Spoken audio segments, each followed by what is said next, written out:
Hi and welcome. My name is Dolores Lionetti. I am joined today by Alpar, the father and leader of the WNS Denali family. Thank you very much, Alpar, for joining me, and very welcome.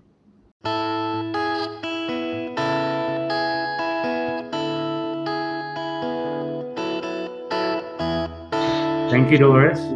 Happy to be here. So today we're going to be talking about a topic which is recurring pretty often in some of the conversations we're having on the market with both our existing clients and prospect clients, and that is the topic of automation in procurement. And why have we chosen this topic? It's automating and digitizing workflow processes for your teams.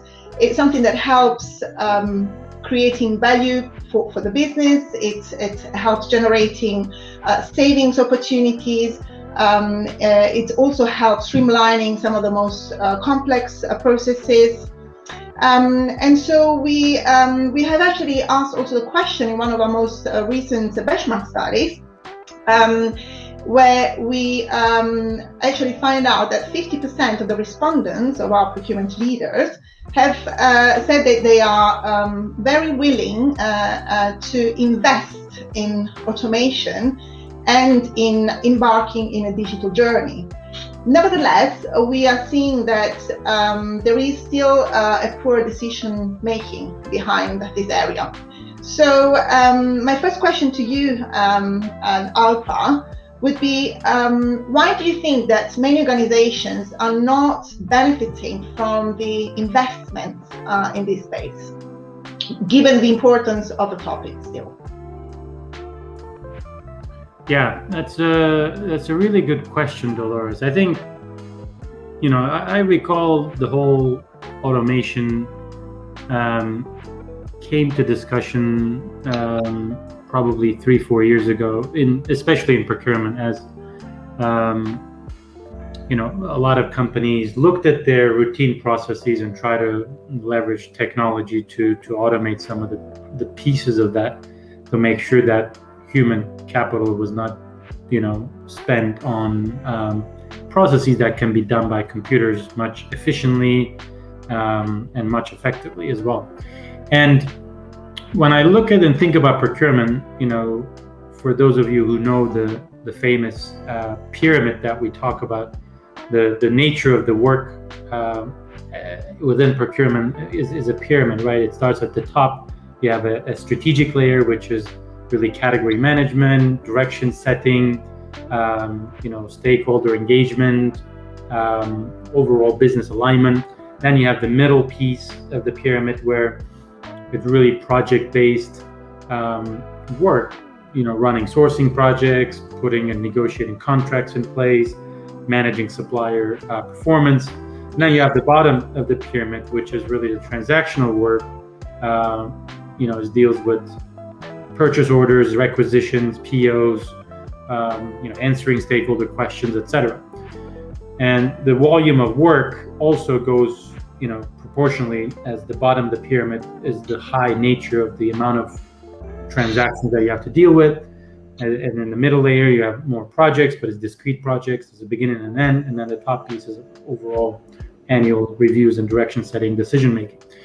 And when you think about automation, you have to think about where it's most applicable. There's a lot of fear years ago, like, technology and computers will come and take away our jobs.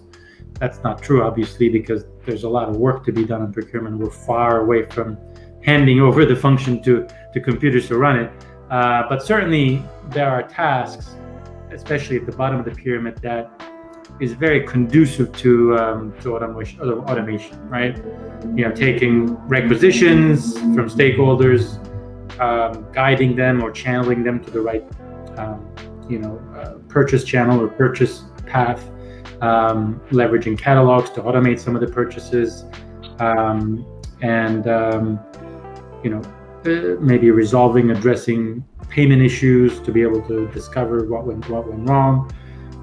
Again, when you have a high volume of work, automation works at best, right? Try to minimize the human capital, that's intervention that's needed, and try to let the software that resolve those issues, because as long as the data is there to analyze and to draw conclusions, then it can be automated, right? And it's routine.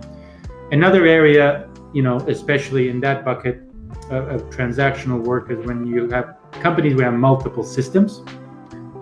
When you have multiple systems where you have to do a requisition in one and then issue a PO on another one and then pay a supplier on another one, those three different systems don't talk to each other. So what was happening in the past is human is looking at data and doing the work here, and then taking the outcome of this, inputting it here, and then taking the outcome of this and inputting it there. So there's a lot of handoffs of data from one system to another.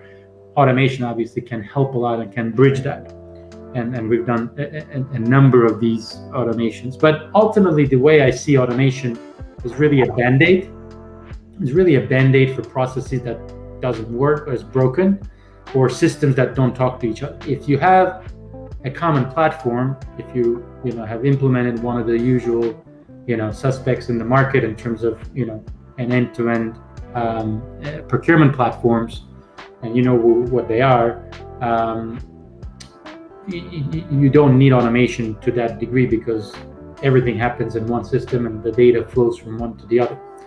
Where you do need help, probably a bit more intelligent automation, that's where we're going to come in, is to interact with stakeholders and letting the stakeholders inquiries being responded to by a computer who understands, who's able to process languages in a natural language processing, understand the question and then look into a database of answers and try to figure out what's the best way to respond to that, or even take action on certain things, right? And integrating that with the platforms. But if you don't have the platform that is highly integrated, even that becomes very difficult, because you have nothing to bridge between the stakeholder and the procurement platform.